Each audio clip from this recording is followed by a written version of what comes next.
अस्सलाम वालेकुम नाज़रीन, मैं हूं आपका मेज़बान अख्तर शाहीन रिंद और आप देख रहे हैं मेट्रो मैटर्स। नाज़रीन, आज के मेट्रो मैटर्स में तालीम जैसे मौजू पर हम बात करेंगे। वैसे तो मुख्तलिफ इशू रहते ही हैं, कॉलेजेस का मसला रहता है, फैकल्टी के इश्यूज़ रहते हैं, कभी वाइस चांसलर की तकर्री के मसाइल रहते हैं और एक जंग जो है वो जारी रहती है मुख्तलिफ यूनिवर्सिटीज़ में। अब जो रिसेंट एक मामला आया वो मैट्रिक बोर्ड कराची के जो रिज़ल्ट आए हैं, ख़ासतौर पर 9th क्लास के रिज़ल्ट के हवाले से, उसमें बहुत ज़्यादा कंट्रोवर्सी जनरेट हुई और उसमें बच्चों के नंबर्स के हवाले से ये बात हुई कि बच्चों के नंबर्स में जो है ना वो उसमें कुछ रद्दोबदल मुबैना तौर पर हुआ और उस पर जो है वो प्राइवेट स्कूल्स वाले भी ज़्यादातर इल्ज़ाम जो है वो मैट्रिक बोर्ड पर ही डालते हैं। तो ऐसा क्यों है और ये इशू क्या है एक्चुअली, इसके हक़ाइक़ क्या हैं, इसके जो और पस पर्दा अवामिल हैं वो क्या हैं, इस पर आज हम बात करेंगे। हमारे साथ स्टूडियो में हमें ज्वाइन किया है जनाब नदीम साहब ने, जो कि चेयरमैन हैं students parents federation of Pakistan के। नदीम मिर्ज़ा साहब, बहुत शुक्रिया आपका। और उनके साथ मौजूद हैं जनाब मोहम्मद अस्करी, जो कि सीनियर एजुकेशन रिपोर्टर हैं और सीनियर जर्नलिस्ट हैं, एजुकेशन को बहुत करीब से देखते हैं। बहुत शुक्रिया आपका मोहम्मद अस्करी साहब, आप हमारे साथ मौजूद हैं। और अस्करी साहब, आपसे ही शुरुआत करना चाहूँगा। ये बताइए कि इशू ये क्या है एक्चुअली, थोड़ा समझाएं ज़रा, ये मसला क्या है? असल में ये 9th का ही मसला नहीं है, पूरे सिंध में बोर्ड्स का मसला है। एक बोर्ड के अलावा बाकी तमाम बोर्ड्स में ना चेयरमैन है, ना कंट्रोलर है, ना सेक्रेटरी है, ना ऑडिट अफसर है।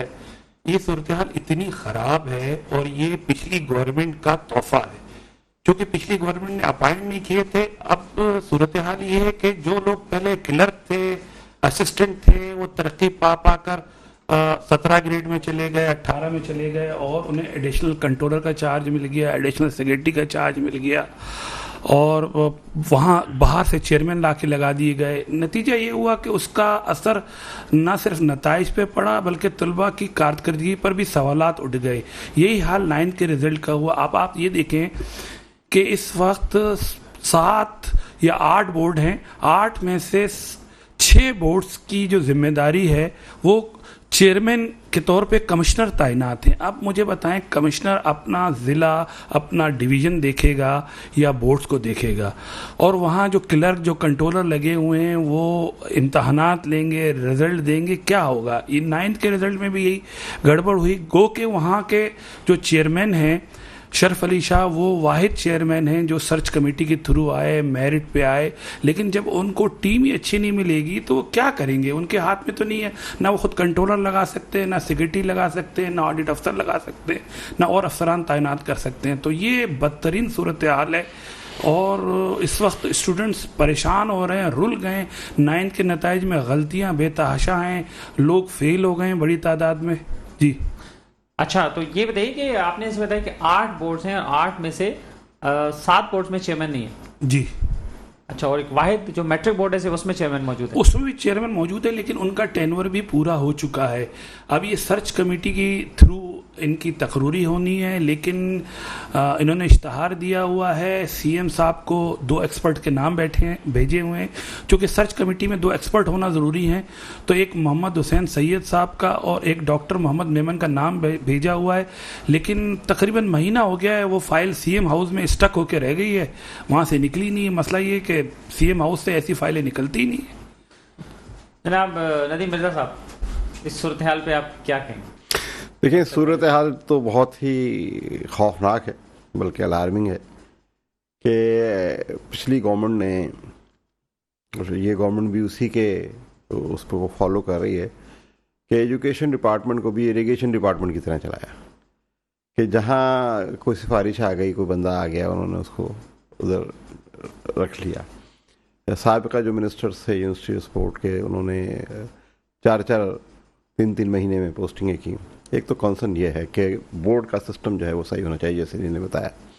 दूसरा, हमारा जो सिस्टम है, कंसर्न है वालिदैन का, कि हम कोविड के ज़माने से जब ऑनलाइन क्लासेस शुरू हुई तो हमें पता चला कि टीचर्स जो हैं वो कॉम्पिटेंट नहीं हैं, और हमने मुख्तलिफ टॉक शोज़ में कहा कि भाई जो पढ़ाने के, क्योंकि देखिए 25 के तहत क्लासेस में पता चला, ऑनलाइन क्लासेस में जब टीचर सामने पढ़ा रही थी और हमारे साथ में पेरेंट भी बैठा हुआ था बच्चे के साथ, तो पता चला कि जो टीचर पढ़ाने वाला है वो पढ़ा नहीं पा रहा है। अच्छा, उसकी वजह यह है कि पैसे बचाने हैं, कम तनख्वाहों पर रखना। अभी भी आज के दिन जब हम यहाँ बैठे हुए हैं और अभी 9वीं 10वीं के फिर दोबारा एग्ज़ाम होने वाले हैं, 3-4 महीने रह गए हैं, 9th की और मैट्रिक के सब्जेक्ट की टीचर्स नहीं है स्कूलों के पास, सब्जेक्ट स्पेशलिस्ट नहीं है। क्यों? हम वालिदैन बच्चों को पढ़ाने के पैसे दे रहे हैं। रियासत की जिम्मेदारी है 25A के तहत, या इनकी शेख है 25A के, वो फ्री तालीम देगी। आप फ्री तालीम देने के बजाय जो है हम ख़रीदना पड़ती है, हमें मजबूरी है हमारी, क्योंकि सरकारी स्कूलों के हालात ऐसे नहीं है कि वहाँ पर बच्चों को पढ़ाया जा सके। अब उस सूरत हाल में हम जब पढ़ाने के लिए जा रहे हैं तो हमारा मौक़िफ़ सिर्फ ये था और है और रहेगा कि भाई आप पूरे पैसे लेकर पूरी तालीम दे दें हमें। तो आप इसका कोई चेक एंड बैलेंस नहीं है। जो स्टाफ है स्कूल का, टीचिंग का स्टाफ है, उसको कोई टेस्ट पास करके नहीं आना होता। जो भी चाहता है टीचर बन जाता है, उस्ताद बन जाता है। दूसरी बात, जो प्राइवेट स्कूल के बच्चों के सबके टेस्ट हैं, हाँ, चाहे प्रेप क्लास में बच्चे ने आना है तो उसका भी टेस्ट है, लेकिन टीचर्स का कोई टेस्ट नहीं है। नंबर 2 कि आपका कोई टीचर्स का, प्राइवेट स्कूल टीचर्स का कोई सर्विस स्ट्रक्चर नहीं है, कोई मिनिमम क्वालिफिकेशन की कंडीशन नहीं है कि मैट्रिक पास भी बच्ची होगी। इवन 9th पास बच्ची जो है वो कहती है 9th की बच्ची है, पहली क्लास को तो पढ़ा लेगी, दूसरी क्लास की तो पढ़ा लेगी। यानी टीचिंग एक्सपर्टीज होती है, पढ़ाने का एक फ़न होता है, वो फ़न से नाबल्द हैं मैक्सिमम लोग। और पहले जो है वो टीचर ट्रेनिंग कॉलेजेस होते थे, इस वक्त टीचर्स ट्रेनिंग कॉलेजेस भी ना होने के बराबर हैं। तो मैं बोर्ड का तरफ से गलतियाँ, ये सारी चीज़ें अपनी जगह पर है। हमारा कंसर्न ये है कि बच्चों को नहीं पढ़ाया गया सही तरीके से। अब वो बच्चा है जिसका 8वीं क्लास तक 97% मार्क्स आ रहे हैं, 9th में फेल हो गया, कैसे हो? हाँ, इस वजह से कि वो जो देखिए प्राइवेट स्कूल वो जगह है जहाँ बच्चा फेल नहीं होता, क्योंकि अगर बच्चे फेल होना शुरू हो जाएंगे तो लोग बच्चे निकाल लेंगे अपना वहाँ से, एडमिशन कहीं और कराएंगे जाकर। मतलब वो अपनी कारकर्दगी को छुपाने के लिए भी बिल्कुल बिल्कुल फेक रिजल्ट्स हैं। आप टेस्ट कर लें, यहाँ बच्चे बुला लें 4, उनसे पूछें। दूसरी बात, वालिदैन को पता होता है कि उसका, अच्छा वालिदैन मुतमईन होते हैं कि भाई 97% मार्क्स आए हैं तो 76 तो ले ही लेगा 9th में, 75 तो ले ही लेगा कि वो 8वीं क्लास में 96 से क्या पता चला 9वीं का रिजल्ट आया तो फेल है, एक सब्जेक्ट में फेल है, 2 सब्जेक्ट में फेल है। तो ये बड़े पैमाने पर 3,97,000 के करीब जो है वो लोगों ने एग्ज़ाम दिया था, और उसके बाद जो उसमें से जो तकरीबन 1,40,000 बच्चा जो है वो फेल हो चुका है। अब इस वक्त सूरत हाल हमारे साथ ये है, आम मिडिल क्लास के साथ, कि हमारा मैक्स ये 50% अराउंड 40% हो गया, तकरीबन 45%। हमारे मिडिल क्लास का अलमिया ये है कि हमारे जितने भी पैसे हैं, जितने भी हमारे पास एक्स्ट्रा पैसे हैं, एक्स्ट्रा पैसे भी नहीं बल्कि जो हमारे पैसे हैं मैक्सिमम हम एजुकेशन पे खर्च कर रहे हैं। अब एक आदमी के अगर 3 या 4 बच्चे, जैसे मेरे 4 बच्चे, तो मैं उनकी इतनी फरमाइशी प्रोग्राम है, फ़ीस के अलावा सालाना फ़ीस भी दो, कापियाँ। अब इन्होंने नई कहानी की है कि जी एग्ज़ाम जो होंगे। देते हैं? जी सर, सालाना फीस आप भी देते हैं? मैं नहीं देता सर। एक्स्ट्रा चीज़ आप भी भरते हैं? नहीं, मैं नहीं भरता। मैं इसी वजह से जो है वो पिछले 3 साल में 3 स्कूल चेंज करा चुका हूँ बच्चों के। वजह ये, एक तो स्कूल से आपको पता मेरे बच्चों को निकाल दिया था इसी वजह से। तो हम जाहिर है कि जब दूसरों को कह रहे हैं कि वो करें तो वो मैक्सिमम पैसे, आप तो फिर भी लड़ाई कर लेते हैं, बाकी पेरेंट्स कहाँ कर सकते हैं? जो लड़ता है उसके बच्चे को स्कूल से निकाल देते हैं। अब असल तो इशू ये है, उसको मना कर दे। कोई तरीकाकार नहीं है किसी को भी आप कान से पकड़ कर, क्योंकि देखिए प्राइवेट स्कूलों ने ये समझा हुआ है कि हमारे पास कोई कानून लागू नहीं है। प्राइवेट स्कूल के मालकान से जितनों से भी मेरी बात हुई वो सब कहते हैं साहब ये जो गवर्नमेंट के कानून हैं 2001 के, 2003, 2005 के, ये सब काले कानून हैं। हमारा अदारा है, हमारी मर्जी है, हम जैसे चाहेंगे करेंगे। अब यूनिफॉर्म्स की कंडीशन हो गई है। आज बच्चे मेरे कहेंगे सुबह कि पापा ताइक्वांडो का ड्रेस चाहिए। मैंने कहा भाई तुमको हमने ब्रूसली थोड़ी बनाना है कि तुम कह रहे नहीं सर। उन्होंने कहा कि सारे बच्चे ड्रेस खरीदें फला जगह से जाकर। कितने का ड्रेस है? बोला भाई 2,500-3 हज़ार रुपये का ड्रेस है, आप लेकर आएँ। एक एक स्कूल में 7-7 यूनिफॉर्म है। आप मुझे बताइए कि एक मिडिल क्लास का बंदा कैसे अफोर्ड कर सकता है। डायरेक्टरेट का प्रॉब्लम यह है कि डायरेक्टरेट जो भी सर्कुलर इशू करता है वो सब रद्दी की टोकरी में चला जाता है। इसको कंट्रोल करने वाला डायरेक्टरेट? जी, directorate of private institution, inspection and registration. ना इंस्पेक्शन होती है, ना 35,000 स्कूल रजिस्टर्ड किए हैं। ठीक है, जो 35,000 स्कूल अनरजिस्टर्ड चल रहे हैं कुछ वो क्यों नहीं, आपकी तो ज़्यादा रजिस्ट्रेशन का है ना, और आप कैसे इजाज़त दे रहे हैं कि बगैर रजिस्ट्रेशन के वो लोगों से पैसे बटोरना शुरू करते। फिर एक इशू और भी है बोर्ड के हवाले से कि जो 35,000 स्कूल रजिस्टर्ड नहीं है, वो रजिस्टर्ड स्कूलों के थ्रू फॉर्म भेजते हैं। ऐसा वो पॉसिबल है? हाँ, बोर्ड से एफिलेटेड नहीं है ना, ज़ाहिर है, जब तक वो रजिस्टर्ड नहीं होंगे बोर्ड से एफिलेटेड नहीं होंगे। अब जब वो उनके थ्रू फॉर्म भेजते हैं और तो बच्चों से एक्स्ट्रा पैसे लेते हैं, क्योंकि वो जो स्कूल रजिस्टर्ड होता है वो पैसे लेता है एक्स्ट्रा। अब बोर्ड की फ़ीस अगर 2,000 रुपये तो वो उससे 3,000 4,000 रुपये वसूल करते हैं। इनरोलमेंट की फ़ीस अगर 100 रुपये है, 1,000 रुपये है, तो उसके वो 1100 1200 1600, ये आम शिकायत है। तो इन सारी चीज़ों को एड्रेस करना पड़ेगा। देखें, एजुकेशन, यस्करी साहब से मेरी बात हो रही थी तो मैं, इनका भी ये मौक़िफ़ है, कह रहे थे, और बड़ी अच्छी बात है कि आप जिस कौम ने सेहत और तालीम में करप्शन की, वो कभी भी कौम तरक्की नहीं कर सकती। हमारा मोटिव भी यही है कि एजुकेशन हमारा मेन कंसर्न होना चाहिए। एजुकेशन है तो सब कुछ है। तो ये जो डायरेक्टरेट है आपका, ये सिर्फ सिंध की बात नहीं मैं कह रहा हूँ, पूरे पाकिस्तान में जितने भी रेगुलेटर हैं जो निजी तालीम को रेगुलेट कर रहे हैं, वो अक्सरियत नाअहल लोगों पर है। अच्छा, नाअहल भी हैं, और लेकिन कहते हैं बाकी सूबों में तो सूरत बेहतर है, जैसे पंजाब हाँ, वगैरह बहुत से बेहतर सूरत है, बहुत बेहतर है। यहाँ के सिंध के मुकाबले में ये समझ लीजिए कि अगर वहाँ पर केपी में भी कहते हैं बहुत बेहतर है। बहुत बेहतर है। केपी में तो हड़तालें की हमने, आज़ाद कश्मीर में हमने की है, कि पंजाब में काफ़ी ज़्यादा है। पंजाब में सारे स्कूलों में पीटीए बनी हुई है, पेरेंट्स टीचर एसोसिएशन बनी हुई है, और यहाँ पर किसी एक स्कूल में भी आप पेरेंट टीचर एसोसिएशन नहीं दिखा सकते, बनाते नहीं हैं। ये कहते हैं हम सेपरेट एंटिटी हैं। तो इस चीज़ों को एड्रेस करना पड़ेगा। और फिर डायरेक्टरेट में भी आप देखें कि जब से बने हैं लोग, जब से बैठे हुए हैं, कितने कितने सालों से लोग बैठे जब से। और दूसरी सबसे बड़ी बात है कि 20 ग्रेड की पोस्ट है, हाई कोर्ट का डिसीजन है कि 20 ग्रेड की डीजी की पोस्ट के ऊपर आप डेपुटेशन पर बंदा नहीं रख सकते, आपको 20 ग्रेड का अफसर रखना है। आज 13-14 महीने हो गए, डायरेक्टरेट ऑफ प्राइवेट इंस्टीट्यूशन में कोई डीजी नहीं है।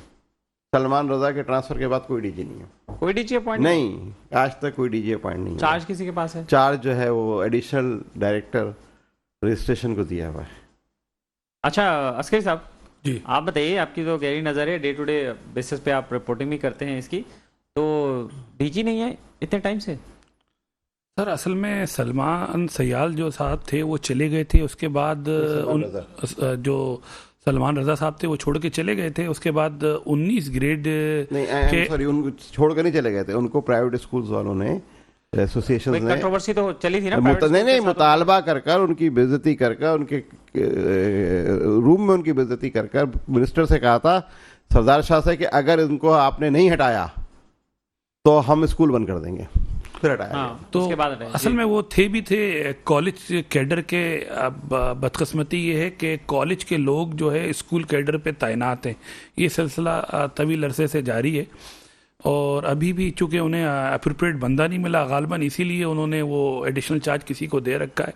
लेकिन बहरहाल ये बात सही है इनकी कि ये सुप्रीम कोर्ट का फैसला है कि डिपुटेशन पर और ओपीएस पे, यानी कम ग्रेड का बंदा ज़्यादा ग्रेड पे ना लगे। लेकिन क्या हो रहा है, ये जो मौजूदा मिनिस्टर साहिबा हैं खातून, जो निगरान वज़ीर हैं तालीम की, इनका पीएस हलीम सोमरो, वो भी किसी और डिपार्टमेंट का है, 17 ग्रेड का अफसर है, वही पुरानी पॉलिसियाँ चला रहा है, बैठा हुआ है। क्या कर सकते हैं आप? सिस्टम तो, जैसा हमारे दोस्त ने कहा, सिस्टम तो वही चल रहा है, हुकूमत चली गई है लेकिन सिस्टम वही बरकरार है, कोई तब्दीली नहीं आई है।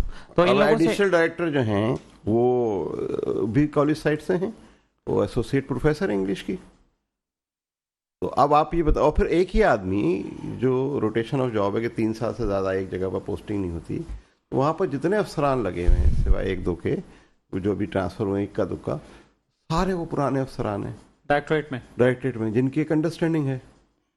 फिर आपने कानून भी काला एक और बना दिया कि हर 3 साल बाद, अगर बहुत ज़्यादा लंबा अरसा हो गया तो कईयों की तो पार्टनरशिप भी चल रही होगी स्कूलों में।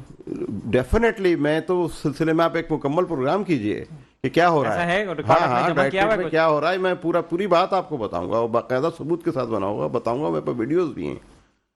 इसमें सूरत हाल ये है इस वक्त के वो काला कानून बना दिया कि हर 3 साल बाद रजिस्ट्रेशन होगी जी स्कूल की, हर साल फीस अप्रूव करानी पड़ेगी। पूरे पाकिस्तान में कहीं भी नहीं सिवाय सिंध के 3 इयर्स के लिए रजिस्ट्रेशन की वैलिडेशन कहीं भी नहीं है। एक दफ़ा स्कूल रजिस्टर्ड हो गया, अब आपकी उसकी इंस्पेक्शन करते नहीं। यहाँ ये कहते हैं जब 3 साल के बाद रजिस्ट्रेशन होगी, अब जब दोबारा रजिस्ट्रेशन के लिए जाते हैं, ये क्यों, इसकी वजह ये बस पर सिंध का कानून है? नहीं, इसमें मेरा ख्याल है ये इसमें बेहतरी है। बात जैसे बोर्ड रजिस्ट्रेशन देते हैं उनकी मियाद भी 3 साल होती है, वो भी रजिस्ट्रेशन देते हैं, हर 3 साल के बाद उन्हें तजदीद करानी पड़ती है। यहाँ भी ऐसा है। देखें, अगर डायरेक्टरेट इस तरह कंट्रोल नहीं करेगा तो फिर चलेगा कैसे? एक दफ़ा उसने तहयात के लिए दे दी, वो तो स्कूल लिफ्ट नहीं कराएगा। अभी भी ये हाल है कि कई स्कूल जो है इनके कंट्रोल में नहीं आते, कहीं जा नहीं सकते, लेकिन अब थोड़ा बहुत कंट्रोल है। कहीं शिकायत आई है तो वो रजिस्ट्रेशन देकर या रजिस्ट्रेशन रोक के किसी तरह कंट्रोल कर लेते हैं। मेरे ख्याल ये चेक तो हर जगह होना चाहिए। इवन आपका ड्राइविंग लाइसेंस, आपका शनाख्ती कार्ड, हर किसी की एक मुद्दत होती है। ताहयात किसी को नहीं दी जाती, रजिस्ट्रेशन ताहयात किसी को एफिलिएशन नहीं दी जाती। एक मुकर्ररा टाइम होता है। आप प्रेस क्लब की बॉडी को देख लें, वो भी 1 साल के लिए आती है, हुकूमत भी एक मुद्दत के लिए आती है। जाहिर है मुद्दत देनी पड़ती है। अगर ये इतना अच्छा कानून है तो बाकी तीनों सूबों में क्यों नहीं है? नंबर 1 बात, बाकी तीनों सूबों में नहीं है। अच्छा। नंबर 2 कि आपने हर साल इंस्पेक्शन करना है ना, अपने रजिस्ट्रेशन के साथ इंस्पेक्शन और इवैल्यूएशन तो रेगुलर प्रोसेस होते रहना चाहिए। आप मुझे सिर्फ ये बता दें, मैं आपके चैनल के तवज्जुह से कह रहा हूँ, कितने स्कूल हैं कि जिनकी सजा के तौर पर रजिस्ट्रेशन कैंसिल कर दी गई? कभी ऐसा नहीं हुआ? शॉर्ट टर्म, 2 दिन, 3 दिन, 4 दिन, महीना, 2 महीना, उसके बाद वो दोबारा रजिस्ट्रेशन। अब वो कैसे दी जाती है? आपका मसला इसका वैसे प्रोसेस क्या होता है? रजिस्ट्रेशन से पहले कुछ चेक एंड बैलेंस होता है, कुछ चेकलिस्ट होती है, कोई विजिट पूरा होता है, जो शराइत है, शराइत के मुताबिक स्कूल बड़ी जगह पे होने चाहिए, ग्राउंड होने चाहिए, लेबोरेटरीज होनी चाहिए, क्वालिफाइड टीचर होने चाहिए, जो इसकी रजिस्ट्रेशन की शराइत है। अब वो नहीं उतरते, अलग बात है। और दूसरी बात है, दोस्त ये कह रहे हैं, देखें दुनिया भर के जितने तरक्की याफ्ता और जो तरक्की कर रहे हैं अच्छे ममालिक, उनमें तालीम बेसिकली जो है, ये जो प्राइमरी और मैट्रिक और इंटर तक की तालीम है, ये हुकूमत की जिम्मेदारी है। बदकिस्मती से हुकूमत ये जिम्मेदारी लेने पे तैयार ही नहीं है। ना हमारे यहाँ सरकारी अस्पतालों की हालत ज़ार बेहतर है, ना हमारे यहाँ सरकारी स्कूलों की हालत बेजार है। तो नतीजन वालिदैन प्राइवेट अस्पतालों और प्राइवेट स्कूलों और कॉलेजों का रुख करते हैं। अगर ये सूरत हाल बेहतर हो और सरकारी स्कूल अच्छे हों, जैसा कि अभी जिक्र हुआ कि खैबर पख्तूनख्वा में सरकारी स्कूल अच्छे हैं, तो जाहिर है जब सरकारी स्कूल अच्छे होंगे तो वहाँ एनरोलमेंट भी ज़्यादा होगी। लेकिन आप देखें, मैट्रिक में जो 4 लाख बच्चों ने इम्तहान दिया, 4 लाख में से 3 लाख बच्चे प्राइवेट स्कूलों के, सिर्फ 1 लाख बच्चे गवर्नमेंट स्कूलों के हैं। तो इसका मतलब ये है कि लोग सरकारी सिस्टम पर एतमाद ही नहीं करते, क्योंकि आपको भी पता है कि पिछले दिनों में या उससे पुराने अदवार में जो टीचर्स के अपॉइंटमेंट हुई, जो तकरीरें की गई, वो पॉलिटिकल ग्राउंड्स में की गई, सियासी बुनियादों पे की गई, सिफारिशों पे की गई। जाहिर है उसका नतीजा तो ये है। फिर आपको ख़ुद पता है कि जो डायरेक्टर्स लगते हैं, जो डीओस लगते हैं, वो किस तरह लगते हैं। रिश्वत होती है, अकरबा परवरी होती है, पार्टी वाबस्तगी होती है। ये सारा चक्कर ज़ाहिर है यहाँ चल रहा है। गुज़श्ता 15-20 सालों से इसने सिंध को बुरी तरह तबाह कर दिया है। तालीम और सेहत में सिंध बुरी तरह तबाह है। ये नदीम मिर्जा साहब, ये बताइए, जैसे इसके सामने बताया कि अब 4 लाख में से 1 लाख सिर्फ बच्चे गवर्नमेंट स्कूल से आ रहे हैं। तो आप तो स्टूडेंट पेरेंट फेडरेशन पाकिस्तान के चेयरमैन हैं, तो पेरेंट्स को मोटिवेट नहीं करते कि वो गवर्नमेंट की साइड पे जाएं, ताकि प्राइवेट का जो एक वो है ना, वो भी खत्म हो ना? देखिए, पिछली दफा जो है बोझ भी खत्म हो, इजाफा हुआ है 10,000 बच्चों अच्छा इनरोलमेंट में। हमने खुद सरकारी स्कूल विजिट किए, खुद जाकर जो स्कूल कुछ बेहतर थे वहाँ हमने बच्चों को कहा कि आप एडमिशन कराएं। सफूरा पर स्कूल है, औरंगी टाउन में है, न्यू कराची में है, और हम इस पर अब एक टास्क फोर्स बना रहे हैं। अच्छा, कि जो सरकारी स्कूलों में जाकर खुद देखें। एक तो वो हो गया ना कि सुनी सुनाई बात के यार सही नहीं है, दिल्ली कॉलोनी है, पेंटी कॉलोनी है, अब ये सब स्कूल जो है, ये जो जिन स्कूलों के मैं नाम ले रहा हूँ फुल स्ट्रेंथ पे चल रहे हैं, और उसमें अब है, आप स्कूल नहीं है। आप ये देखिए कि 6-6 किलोमीटर तक जो है वो कराची में स्कूल नहीं है। 239 स्कूल हैं या 238 स्कूल हैं जो बंद पड़े हुए हैं बिल्कुल।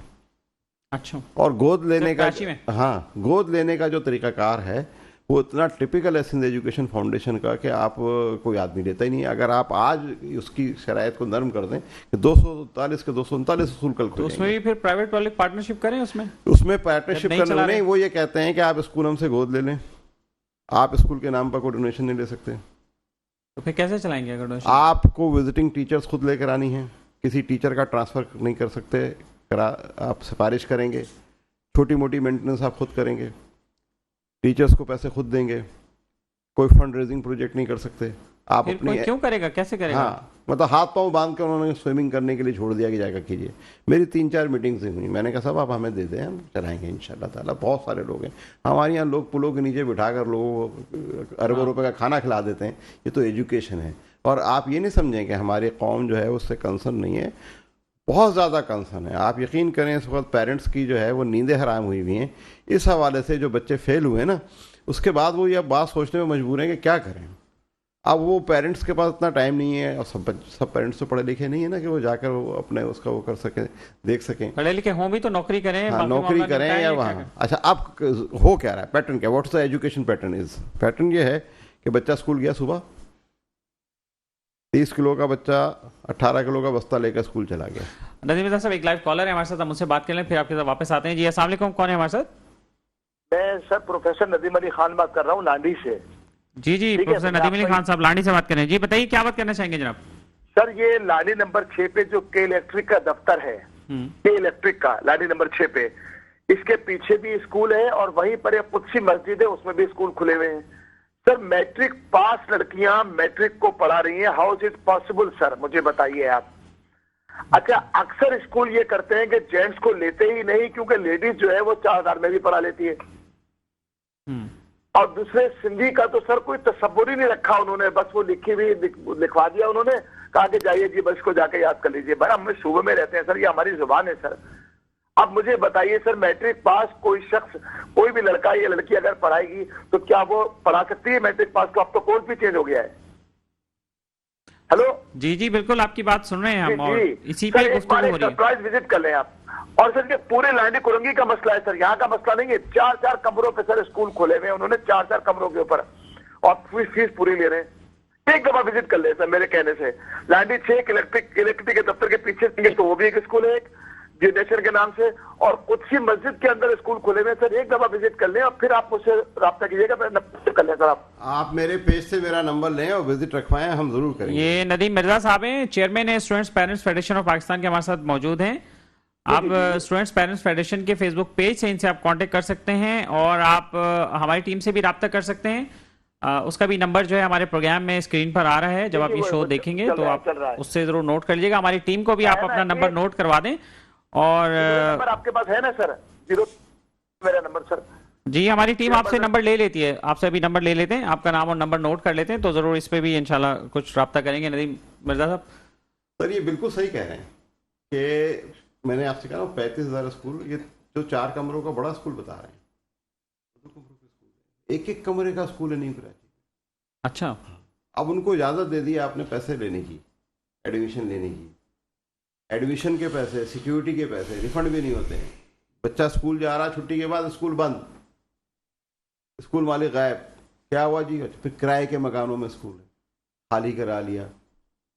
ठीक है, कमर्शियल रहायशी इलाकों में स्कूल है, रहायशी बिल्डिंगों में स्कूल है। सवाल मेरा यह है कि भाई आपको रजिस्ट्रेशन की कंडीशन में आप एक कमर्शियल ऑर्गेनाइजेशन रहायशी प्लाट के ऊपर परमिशन कैसे दे रहे हैं?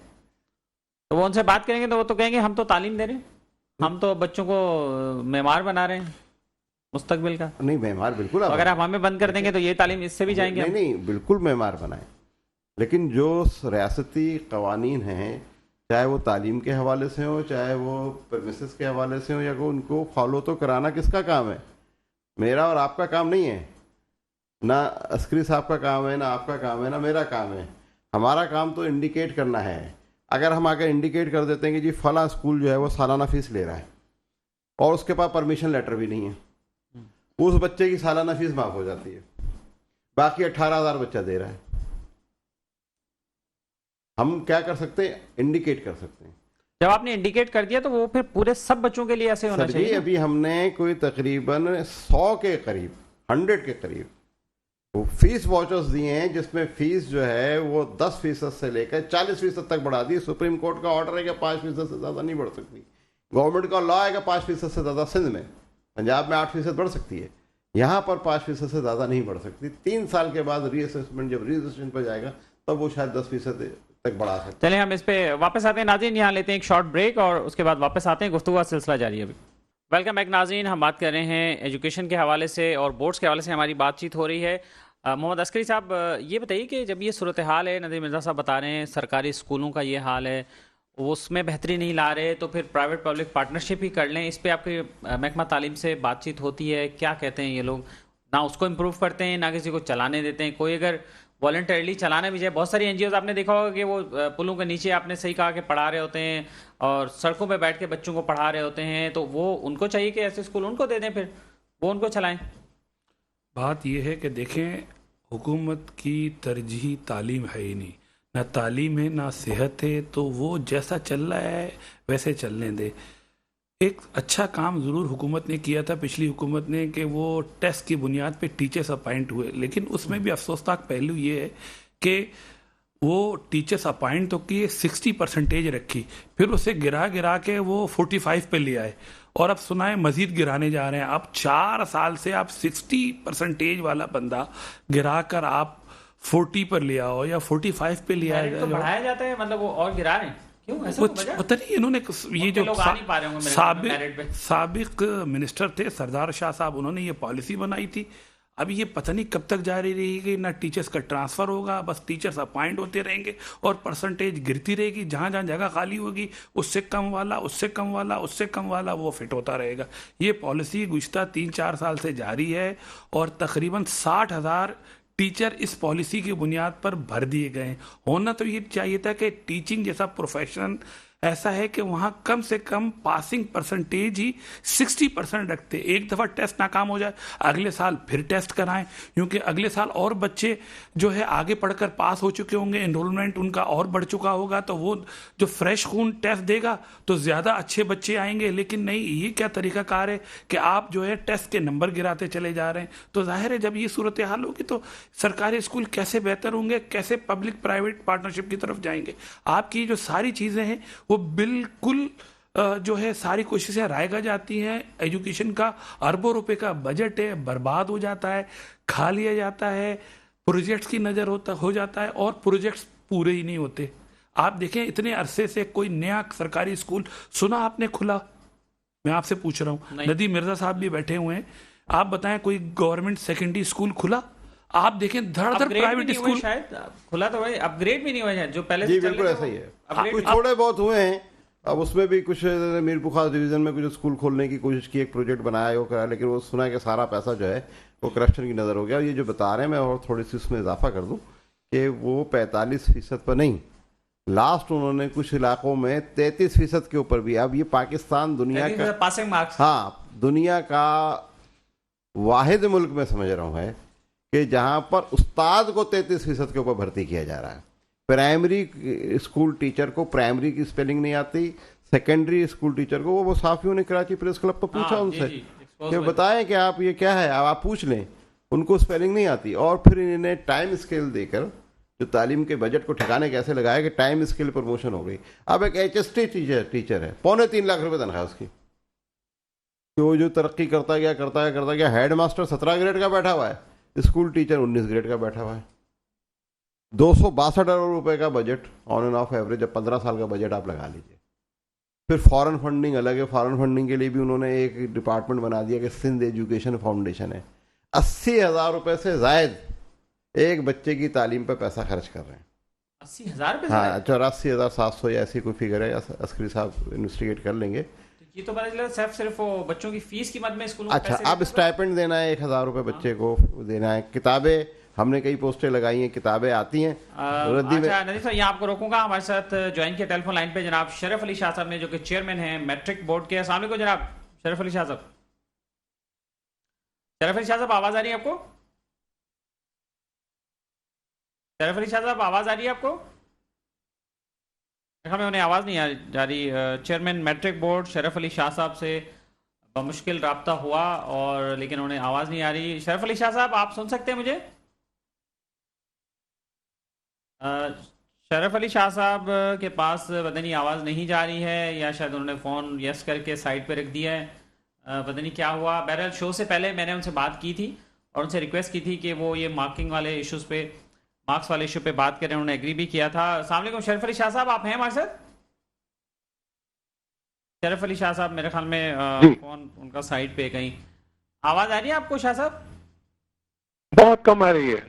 बहुत कम आवाज आ रही है शरीफ अली शाह साहब को। अच्छा शरीफ अली शाह साहब, आप हमारे साथ लाइव हैं, नदीम मिर्जा साहब स्टूडियो में हमारे साथ मौजूद हैं और मोहम्मद अस्करी साहब भी हमारे साथ मौजूद हैं।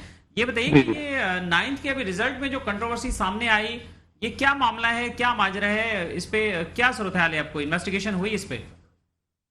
ठीक हो गई है, हम इसको जो है रिव्यू कर रहे हैं। जो कुछ अभी तकरीबन 1,86,000 के बच्चों के जो है वो रिजल्ट था, और उसमें से कोई 4,500 जो नंबर जो है वो डिजिट्स का थोड़ा फर्क आ रहा था। तो कुछ जो है वो टाइपिंग वो जो मशीन नहीं उठा, OMR मशीन नहीं उठा रही थी कुछ, ये वो, तो उसको हम रिव्यू कर रहे हैं और 1-2 दिन में वो तमाम इशू रिजॉल्व हो जाएगा आज या कल में। अच्छा शाह साहब, अब तक आपने जो रिव्यू किया उसमें क्या चीजें सामने आई हैं कि क्या ये बातें दुरुस्त हैं या ये इल्जामात में किस हद तक सच्चाई है? नहीं, कुछ नहीं, इल्जाम नहीं है, किसी का कोई काम नहीं हुआ तो वो उसने एलिगेशन लगाने शुरू कर दिए। लेकिन जो है वो ये सारा मार्क्स कम मिले हैं। अब जो 90% रिजल्ट आता था वो 60% में आया है, 64% रिजल्ट आया है। जो बोर्ड का 92-93% रिजल्ट आता था, तो वो ये 62% आया है। तो रिजल्ट को जो है वो थोड़ा अच्छी तरह से जो है वो मुनज़्ज़म तरीके से करने की कोशिश की गई है, ताकि कोई जो है वो इधर उधर कोई सिस्टम दूसरा इंटरनल न चल सके। उसी वजह से जो है वो लोगों को रिवीजन कराई हुई है। और लेकिन जो भी डिजिटलाइजेशन में थोड़ा फर्क पड़ा है और कंप्यूटर सिस्टम की वजह से, तो उसको हम पूरा रिव्यू कर दिया है। मेरे ख्याल आज नहीं तो कल तक तो जो है वो पूरा हम वो तकरीबन सारी चीजें देख चुके हैं। अब क्योंकि हम वीकेंड पे काम कर रहे थे, सैटरडे संडे पे भी हमारे कंप्यूटर सेक्शन ने और एग्जामिनेशन सेक्शन ने काम किया, तो आज या कल तक वो है हम जो है वो तमाम मार्कशीट जो वो जारी कर देंगे। अच्छा शाह साहब, कितनी मार्कशीट प्रिंट हो चुकी थी? मार्कशीट तकरीबन जो है वो 50% तो प्रिंट हो गई थी। अच्छा, अब ये दोबारा जो होगी अब 50% दोबारा करनी पड़ेगी आपको? जी हाँ, वो जो रोक दी थी हमने, और जिसमें कुछ चेंजेस करनी थी या जो जिसको जो है रीवैम्प करना था वो करके दोबारा बाकी 50% जो है वो जारी कर देंगे। तो आपकी जो इंक्वायरी है वो रिस्पॉन्सिबिलिटी भी फिक्स करेगी किसी पे कि आपकी टीम जो है वो इतनी एक्सपर्ट नहीं है, या ये क्या जो प्रोसेस था डिजिटाइजेशन का, या नहीं में ऐसा कोई इशू नहीं था। ऐसा कोई जो जैसे इंक्वायरी कमेटी बिठाए वो मैट्रिक का इशू था, जिसमें एक जो गवर्नमेंट ने एक्शन लिया था उसमें इंक्वायरी गवर्नमेंट ने बिठाई थी। लेकिन 9th एग्जाम में ये इतनी नहीं है कोई जिसकी इंक्वायरी बिठाई जाए। तो हमने देखे हैं जो पिटफॉल्स वो हम जो है वो दूर कर रहे हैं। बहुत शुक्रिया आपका शरीफ अली शाह साहब, हमारे साथ टेलीफोन लाइन पर मौजूद रहे हैं, और बहुत शुक्रिया आपने हमें ज्वाइन किया। 1,87,000 9th के बच्चे बता रहे हैं, टोटल हैं तो ये मैट्रिक के मिलाकर 3,97,000 के करीब। ठीक है, अब उसमें से जो ये इंडिकेट कर रहे हैं ये बिल्कुल सही है कि 15 से लेकर 30% तक परसेंटेज बच्चों की कमाई है। 15 से लेकर 30% तक खुद उन्होंने भी खुद बताया है। और यही हम भी कह रहे हैं कि भाई अगर कम आई है तो आपका सिस्टम कहाँ गया? आपका मतलब ये कैसे हो सकता है? हालांकि लास्ट टाइम इन्होंने बात की थी हमारे शो में, इन्होंने बताया भी था कि डिजिटाइजेशन का जो प्रोसेस उन्होंने किया था वो अच्छा था, लेकिन वो सिस्टम कहाँ गया आपका? और सिस्टम के होते हुए मोहम्मद अस्करी साहब बताएंगे कि सिस्टम के होते हुए 30% नंबर्स कैसे कम हो गए। तो ये अस्करी साहब, ये क्या हुआ? क्या मैनुअल इसका मामला हुआ या ये क्या, ये तो उन्होंने डिजिटाइज करने का कहा? सर मैंने आपसे कहा कि सूरत हाल ठीक नहीं है सिंध में। अगर आप माजी के सारे बोर्ड्स के रिजल्ट निकाल लें तो नताइज में डेफिनेटली गड़बड़ है। उसकी वजह हमारे शरीफ अली शाह साहब नहीं है, वो तो चेयरमैन है, प्रोफेशनल आदमी है, रजिस्ट्रार रहे हैं ला यूनिवर्सिटी के, उनका अपना तजर्बा है। लेकिन बात यह कि जब निचला स्टाफ और सिस्टम, जब मैंने कहा ना कि आप कंट्रोलर क्लर्क्स को बनाएंगे, आप सिक्योरिटी जूनियर क्लर्क को बनाएंगे, जब आप ऑडिट अफसर बाहर से लेकर आएंगे और आपका कंप्यूटर ऑपरेटर बाहर का होगा। मैट्रिक बोर्ड में इससे पहले महकमा ज़राअत का कंप्यूटर ऑपरेटर काम कर रहा था, तो जाहिर है फिर ये सारी चीज़ें तो होंगी। अब इसमें भी चेयरमैन का कोई कसूर नहीं है, ये कि ये ऊपर से चीज़ें मुसल्लत की जाती थी। जो साबिक कंट्रोलिंग अथॉरिटी थी इस्माइल राहो साहब के पास थी, वो मिनिस्टर थे, उनके यहाँ अजीब व गरीब तबादले हुआ करते थे। उन्होंने ऐसी रिवायत डाली उनके दौर में, उनके सेक्रेटरी मुराद रहमान ने, कि लाड़काना बोर्ड का चेयरमैन ट्रांसफर होकर कराची आ गया। मीरपुर खास में जो चेयरमैन है वो फेडरल बोर्ड का आ गया। अच्छा, हैदराबाद यूनिवर्सिटी का जो प्रोफेसर है सोशियोलॉजी का, वो हैदराबाद बोर्ड का चेयरमैन बन गया। मतलब इंटरनल ट्रांसफर जब कहीं नहीं होती, किसी पाकिस्तान के सूबे में नहीं होती, हर बोर्ड का एक्ट जुदा है, सेपरेट है, सर्च कमेटी चेयरमैन का तकर्रुर बोर्ड की बुनियाद पे करती कोई है। चेक करने वाला नहीं था, कोई रोकने वाला सर, नहीं था, कोई पूछने वाला नहीं था। पिछली गवर्नमेंट में तो कोई रोकथाम थी नहीं, जो चाहे करो, जिसकी लाठी उसी के भैंस, कौन पूछता था। हम तो खबरें लगा लगा के, मीडिया चीख चीख के थक गया, लेकिन कोई चीज सही होकर नहीं दी। ये मौजूदा जो एक्टिंग सीएम है, उन्होंने थोड़ा सा एक्टिव लिया, लोगों को हटाया, लेकिन मसला ये कि हटाकर आपने कमिश्नर को चार्ज दे दिया।